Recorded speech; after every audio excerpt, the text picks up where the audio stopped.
নমস্কার বন্ধুরা, শাশুড়ি বৌমা রান্নাঘরে আমি লক্ষ্মী। আজকে দেখুন বাটা মাছ, এটা এই 4টে বাটা মাছ নিয়ে এসেছি।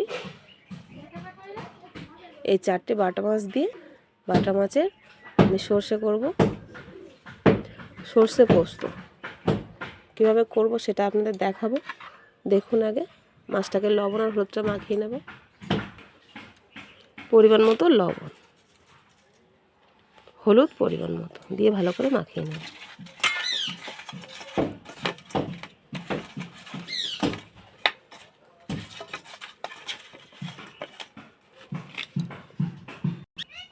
উনুনে কড়াইয়ে তেল দিয়ে দিয়েছি। কড়াই বসিয়ে দিয়ে আগে থেকে কড়াইটা বসিয়ে তেল দিয়ে দিয়েছি। তেলটা গরম হয়ে গেছে, এবার মাছগুলো দিয়ে দেবো।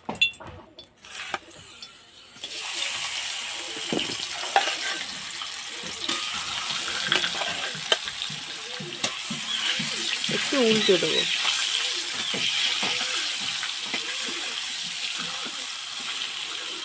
তিনটে আগে ভেজে নেব। মাছটা এক পিঠটা ভাজা হয়ে গেছে, আর এক পিঠটা উল্টে দেবো।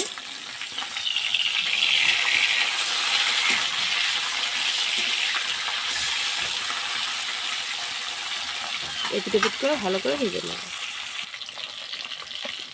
মাছটা এপিট এপিট করে ভেজে নিয়েছি, তুলে নেব।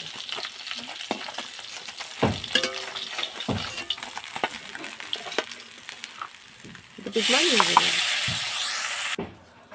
মাছগুলো ভেজে তেলে তুলে নিয়েছি। ওই তেলে দুটো শুকনো লঙ্কা ছিঁড়ে দেবো।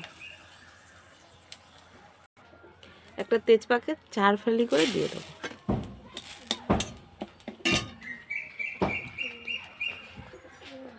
টমেটো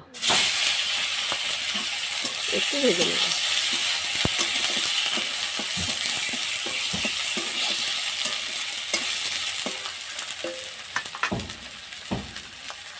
স্বাদ অনুযায়ী লবণ,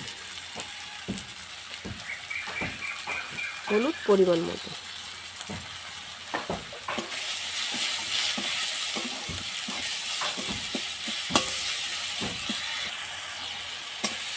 টমেটোটাকে ভালো করে কষিয়ে নিয়েছি।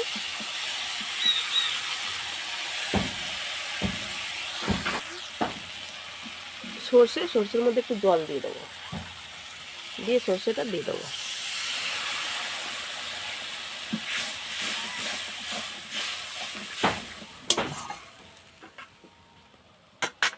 পোস্ত আছে, পোস্ত বাটাটাও দিয়ে দেবো।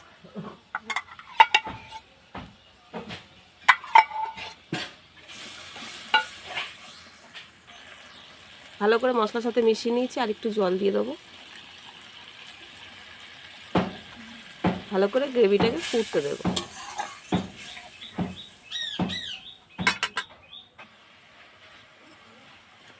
কাঁচা লঙ্কা চেরা,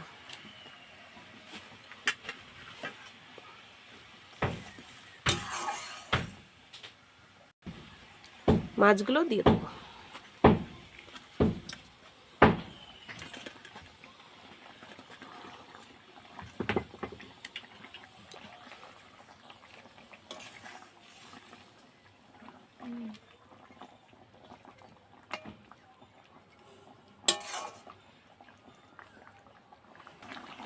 উপর থেকে একটু বাটা গরম মশলা দিয়ে দেবো।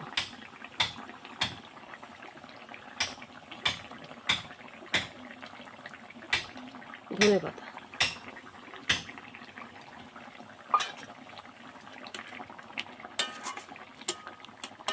বাটা মাছের সর্ষে পোস্ত হয়ে গেছে, তুলে নেব।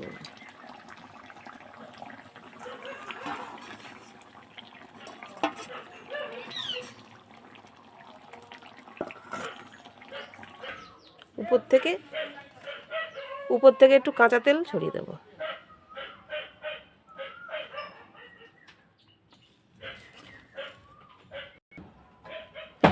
এই সর্ষে পোস্ত বাটা মাছের তরকারিটা যদি আপনাদের ভালো লেগে থাকে, লাইক করে পাশে থাকবেন। ভালো থাকবেন, সুস্থ থাকবেন।